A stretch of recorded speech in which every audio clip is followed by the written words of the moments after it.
Hi, I'm retired NYPD Detective Vic Ferrari, and welcome to NYPD Through the Looking Glass podcast, where you get unique insight into the New York City Police Department. Before we get started, I encourage you to check out my Amazon author page, where you'll find my series of behind-the-scenes NYPD books.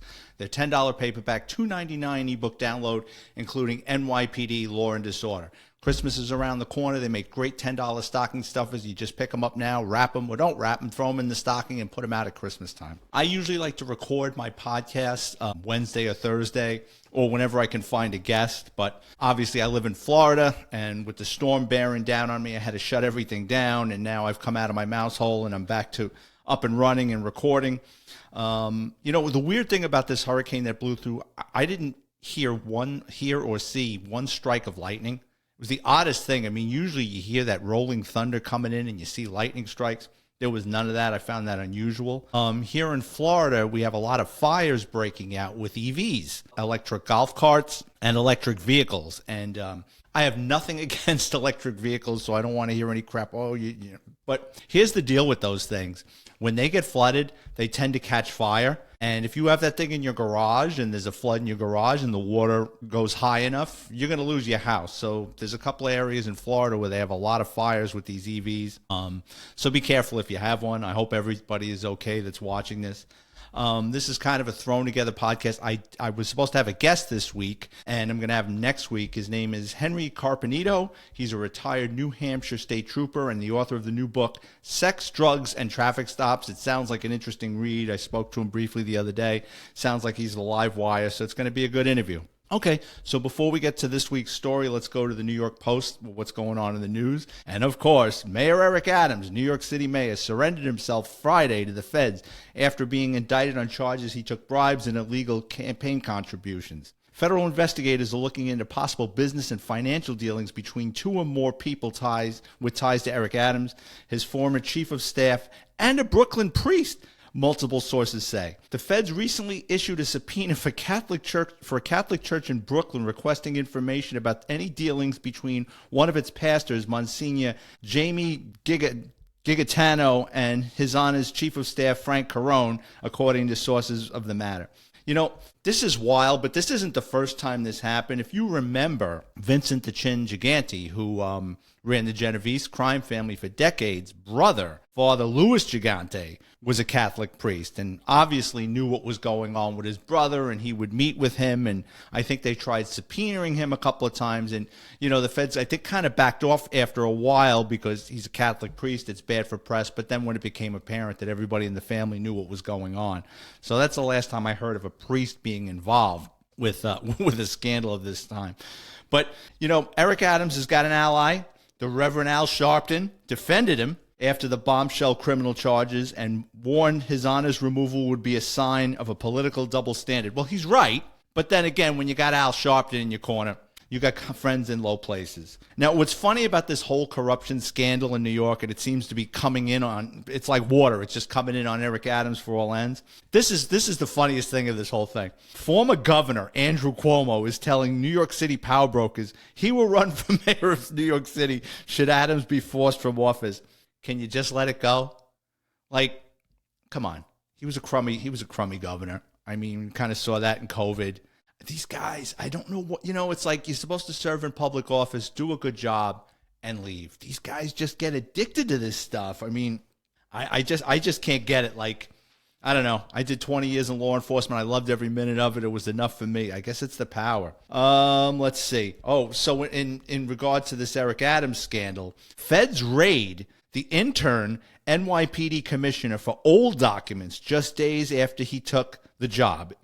A raid on the home of Big Apple's intern police commissioner has raised eyebrows coming days after he took the job as investigators swirl around Adams' administrative officials. Intern police commissioner Thomas Donlan, who's I think he's a former FBI agent, said in a Saturday night statement that federal authorities had taken materials that came into my possession 20 years ago and are unrelated to my work with the New York City Police Department, 1 week after his predecessor stepped down over a seemingly unrelated raid. You don't know what they took. I mean, he could just be saying that, or maybe they are taking documents from 20 years ago, or maybe they are fishing, but it's weird that they're coming after the guy that just got appointed. Who knows what his relationship was with Adams. But, I mean, it's like everybody's jumping off this ship. All right, so let's get away from the New York City corruption scandal. The maniac wanted for stabbing a Brooklyn laundromat worker was shot and killed by state troopers in upstate New York Wednesday after crashing a stolen car and darting into the woods, according to police sources. The tense manhunt came to an end Wednesday afternoon after Ali, right, who was considered armed and dangerous, was fatally shot around 2 p.m. off an area off the Trout Brook Road in Highland Mills, Orange County. Ali was sentenced to probation in May for sexual abuse, a slap on the wrist that was set to expire in 2034. He gets put on probation for 10 years. He's previously been arrested for forcible touching, robbery, and criminal mischief, sources says. Nobody that'll be missed, and those state troopers don't play. From Florida, high-tech auto theft ring led by two brothers allegedly used key fob programmers to steal $2.5 million worth of pricey vehicles from dealerships throughout the Sunshine State. If you get too big, you bring attention to yourself. Authorities have been investigating the crew, which allegedly jacked 30 new cars in 20 lots in 11 counties since the spree began in mid-March. According to a statement from Hillsborough County Sheriff's Office that's over in Tampa, the gang would smash the window of a sunroof, climb inside, and use a program that create a new key for each car. Afterward, they'd hide the car in a storage unit so it could be sold to a buyer or stripped for parts, according to the sheriff's office.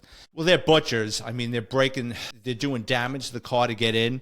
That usually is for parts if you're going to do that much damage to the car, or maybe the buyer doesn't care. Like anything else, they got too big for their britches, brought attention to themselves. Listen, and I'm not big on spying on people, but if you've got stuff in a storage unit and you see people storing cars and motorcycles in there with no license plates, give the cops a call. There's no reason to store a car in a storage facility. I mean, I'm sure there is. But if it's a new car, no new plate, no plates, you think there's something, you see something, say something, because it could be someone's vehicle, and those things can catch fire and damage everybody's property in those places. This was wild. I saw this on YouTube. While videos show bloody New York City street brawl spill out of the house onto a street with 6 slashed. The wild video shows a knockdown, drag-em-out street brawl that left 6 people slashed and bloody in the early morning dispute that spilled from a Brooklyn home with more than 30 migrants living inside. 30 people living in a house. What do you think's going to happen? Doorbell camera from an onlooker footage exclusively obtained by the New York Post shows the chaotic fracas Sunday that originated from a troublesome Garrison Beach home and ran into surrounding streets. At least one blade wielder attacker struck. Yeah, Garrison Beach was a really nice neighborhood back in the day. I worked with a guy that lived there, and I went there once. It was a really nice area. So you're putting 30 migrants, illegal aliens, in a house. Bad things are going to happen. Bronx ex-con was charged with murder Friday in the grisly August slaying of another man whose chopped-up body parts were found stashed in a crock pot inside a Bronx apartment, as well as a burning shopping cart in Yonkers, police sources say. Muhammad Ali, 40, was linked to the slaying of Lutalo Henderson, 46, whose severed hands were found sticking out of a bleach-filled crock pot on the kitchen floor of the home on the home of Rogers Place near East 163rd Street and Longwood Avenue, August 5th. A black bag discovered inside the freezer at the time was believed to have even more remains, sources say. So this guy's a sick bastard. I mean, he's bringing body parts up to Yonkers and setting it on fire, and this guy is just evil incarnate. So this next story is going to lead me into this week's story. Feds say they will charge Ryan Wesley Ruth with attempt Trump as the gunman is held without bail. Federal prosecutors said they're working to charge him with attempted... Ruth appeared in federal court in West Palm Beach Monday morning after a 3-hour hearing where Judge Ryan McCabe sided with prosecutors, very good, that Ruth should be kept behind bars until his trial because the weight of the evidence against the defendant is strong. He currently faces only charges related to the assault rifle that was found in a sniper's nest at Trump International Golf Club in West Palm Beach, where he allegedly camped out for 12 hours on September 15th before being spotted by a Secret Service agent. Well, that's good. He's not getting out of jail. And today's episode, I want to go into the differences of state court, federal court, what it's like to get charged as a criminal in a state case as opposed to what goes on when you get charged in a federal case. I'm not an expert on what goes on in the federal system, but I've been involved in a couple of cases that went federal. I took a couple of guys into the federal system, so I know a little bit about it. So this is what happens when you get locked up in the state. A state charge is a cop locks you up in the Bronx or Manhattan. So suppose you get grabbed with a stolen car. Cops are going to pull you over, going to throw the cuffs on you. They're going to bring you to the NYPD station house. They're going to take everything out of your pockets. They're going to fill out a pedigree form. You're going to get put in a holding cell. They're going to do their paperwork. You're going to get fingerprinted. It used to be fingerprint cards. Now it's on a live scan machine. So you put your finger on this glass template and you roll it, and then it captures your images, and then it sends it to Albany, and then from Albany it goes to NCIC, National Crime Information Center in Washington, D.C. From there, after about 3-4 hours of paperwork, the body, sometimes the arresting officer does this, sometimes they have cops in the precinct that do it. The body goes down to, let's say it happens in the Bronx, you go down to Bronx Central Booking, the prisoner gets walked through a magnetometer, he gets searched again, the paperwork is submitted, you're asked 1,000,001 questions. He goes into the bullpens at Central Booking, and then eventually he goes up into the system, into arraignment. But that takes time with the volume of arrests and you got to wait until his fingerprints come back. And the arresting officer has to meet with a district attorney, usually within 24 hours. If the arrest is early enough, he goes right inside and he meets with a district attorney. Okay, what happened? You lay out your case. The district attorney writes out an affidavit or an accusatory instrument. You read it on such and such a date and such a time. This, and this happened. You sign it, and that document goes up with him. And then you don't go with him when he goes to see the judge for bail. You go home, and then he gets pulled out. And if he has an attorney, his attorney steps up for him, or usually it's a court-appointed attorney. He steps up for him. And then he's either given bail or not bail, and nowadays he's going to walk out the door. So that's usually what happens in a state case. Federal arrests are totally different. They're usually not spontaneous. Yes, you'll get the occasional bank robber or someone that assaults a federal agent or employee, and it goes immediately a federal arrest. But most of the time, federal arrests, it's a long case. You're working hand in glove with the U.S. attorney. They're apprised of everything you're doing. There's usually a date set when we're going to go pick this guy up. And then when you pick the guy up, you're going to meet with the U.S. attorney that day. I know this from experience. U.S. attorneys don't like to, like with a state arrest, you just walk in and see a district, whoever's working that night, working pre-arraignment. They're going to draw up your case. Federal U.S. attorneys don't like pop-ins. They're not thrilled with it. So in New York, I had a couple of things with the Southern District of New York that's located in Foley Square. It's a building, if you stand in front of one Police Plaza, it's just to the right of it. It's a beautiful building. That's where the U.S. attorneys for the Southern District is. Let's see. So a federal courthouse, the differences between a federal courthouse and a state courthouse are tremendous. So the Bronx courthouse is not really the nicest. It's well, they built a new one, which I haven't been in, but the old one was like, it's that brutalistic architecture. It's all concrete. It's from the 1970s. Wasn't aesthetically pleasing. It was an older facility. I can tell you going into 500 Pearl Street, the federal courthouse, there's marble floors. I remember the first time I walked into a federal courthouse on Foley Square, I thought it was in the People's Court. It looked like a movie set, mahogany wood, marble floors. Here's the difference in court offices. So New York State court officers, they wear white shirts, blue pants, gun belt sometimes. They're usually walking around with a bunch of keys. The federal court officers, they're wearing like blazers. It's the wildest thing. I know they're armed, but I mean, they wear blazers. I was kind of taken back by it, in gray pants. So my first arrest that I was involved in federally, I had just gotten to the auto crime division, and there was a detective in my office, and he had a case on a place on Bronx River Road that was selling stolen airbags. And this was just after a year or two after airbags were mandated to be installed in vehicles. Look at the fuzzy thing on me. So airbags start getting stolen. and people are selling them. And usually they're getting $500 for a set of airbags, and then the fence or the body shop or the salvage yard is turning around and selling them as brand new for $1,500. There was this guy on Bronx River Road. His name was Mo. Can't think of his last name. He was the biggest fence at the time in the tri-state area, and he was paying the highest prices. And it was no secret he was doing this. I mean, even before I got to the auto crime division, there was talk that all the airbags were going through him. And guys got greedy, and they were hitting dealerships and walking into this place like on a Monday morning with a duffel bag filled with sets of airbags. And this guy Mo paid everybody with check, which made it easy for everybody. And because usually bad guys don't have checking accounts. So, and there was a check cashing place down the block. So where do they go when they get the check? They go down to the check cashing place. So that made it easy to get them. The detective in my office got involved with the feds, and what they did was they set up a phony company in New Jersey. I think it was nothing more but a post office box or a dump address. They ABC Auto Fixers or something.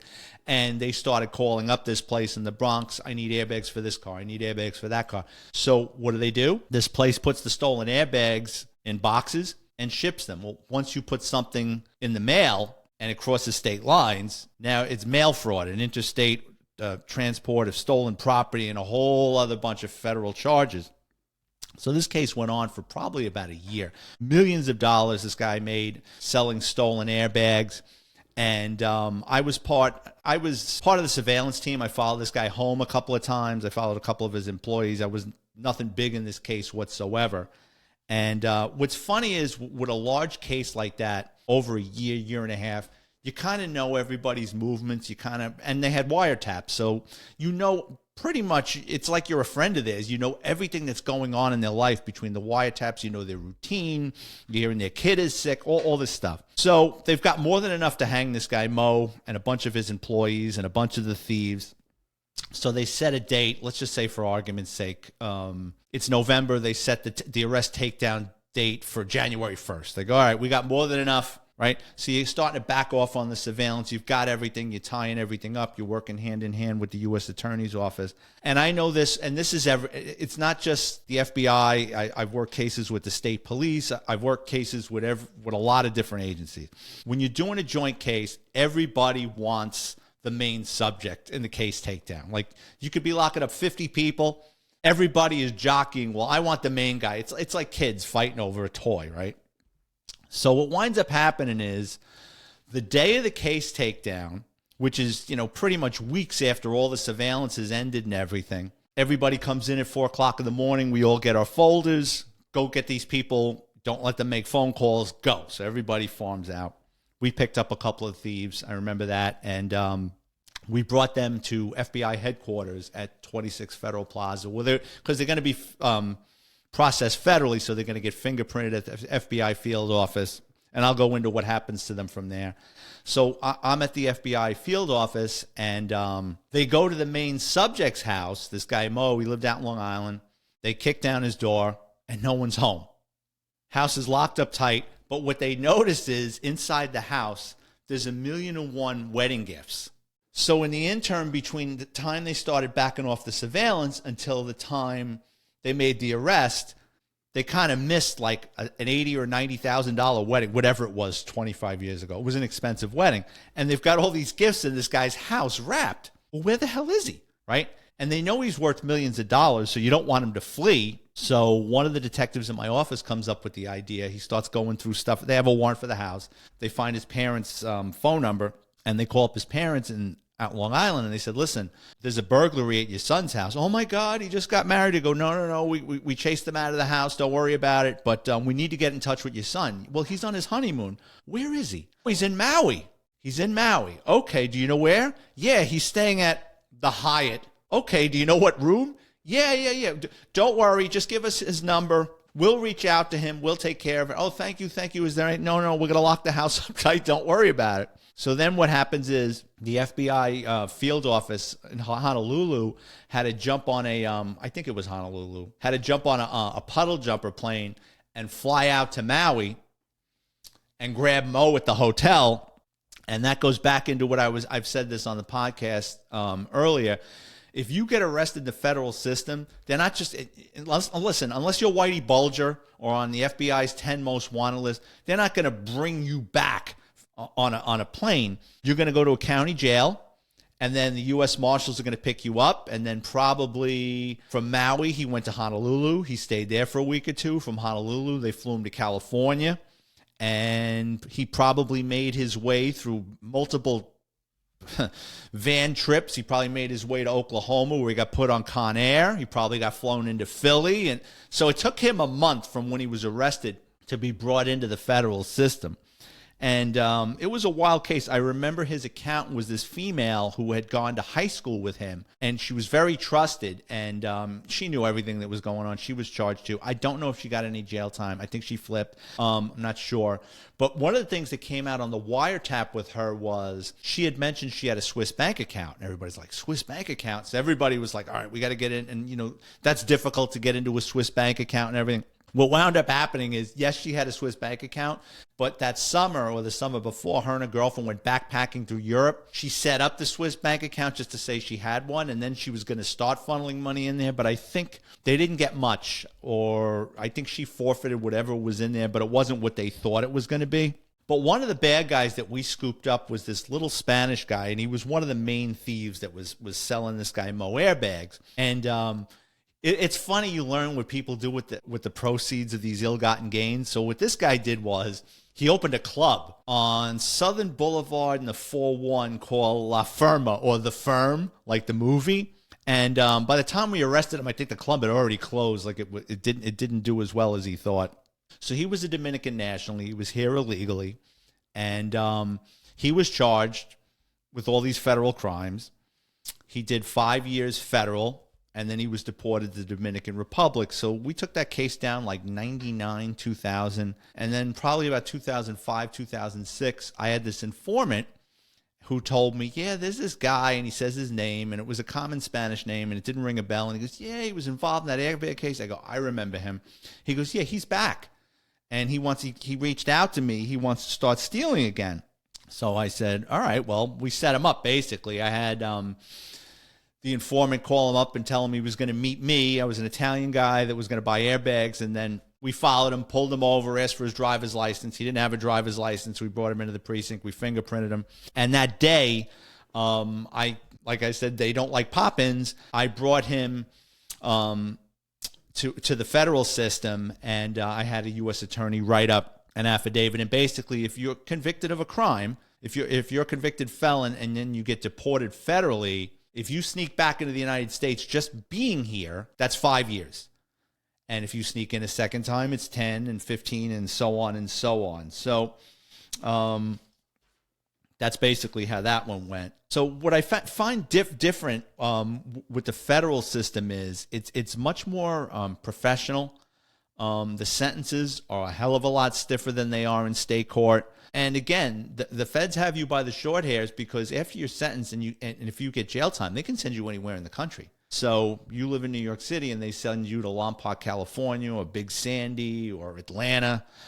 No one's going to come see you, and basically your life's going to fall apart. I remember during that federal. Oh, so when you bring a federal inmate into the system, the U.S. Marshals, everybody thinks the U.S. Marshals just run around hunting fugitives. They do, but then they have a uniform division that runs the federal courthouses. So you bring them in, and they're dressed like riot cops, actually. They're like in jumpsuits and everything, and you know they do the same thing as correction officers would do, and then they put the guy inside the courthouse where he stays, and then either they go to MCC, which is the federal courthouse where Epstein perished, and then there's another one out in Brooklyn it's a converted warehouse. You should look that one up. I think it's called MDC. I wouldn't want to be there. Forget it. That place looks like it's a warehouse, and they warehouse people there. So when I did that case, I remember with that airbag case, and we brought in that thief, there was a black guy, a thin black guy, handcuffed.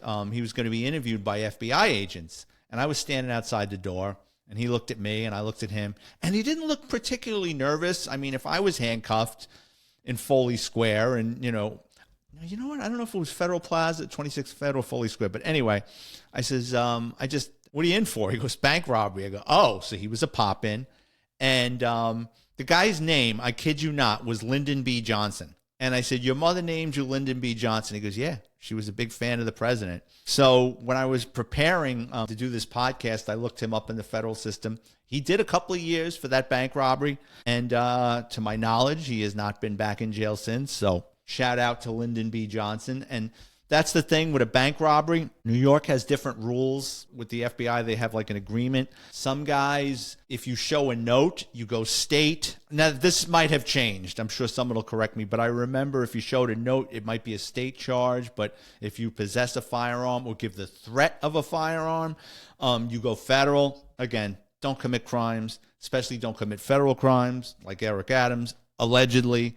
The sentences are harsher. So, as always, I want to thank everyone for tuning in, especially our listeners in Brooklyn, New York, Kent, Washington, Burlington Coat Factory, Massachusetts, Riverside Park, New Jersey, Long Branch, New Jersey, and Falls Church, Virginia. If you work in law enforcement and have an interesting criminal background, please drop me a note on Twitter, Instagram, at VicFerrari50. If you like the content of the show, please check out my Amazon author page. Type in my name, Vic, Ferrari like the car, where you can preview all my NYPD books for free, including NYPD Law and Disorder. If you're watching on YouTube, please hit the like and subscribe button. I really appreciate it. I've just hit 1,000 listeners, so I'm going to start making a little bit of money out of this. Again, I appreciate the support. I appreciate everyone listening. I appreciate the comments. And I'll be on hopefully early this week with this guy, Henry Carpenito, the New Hampshire State Trooper. And have a great weekend, everybody.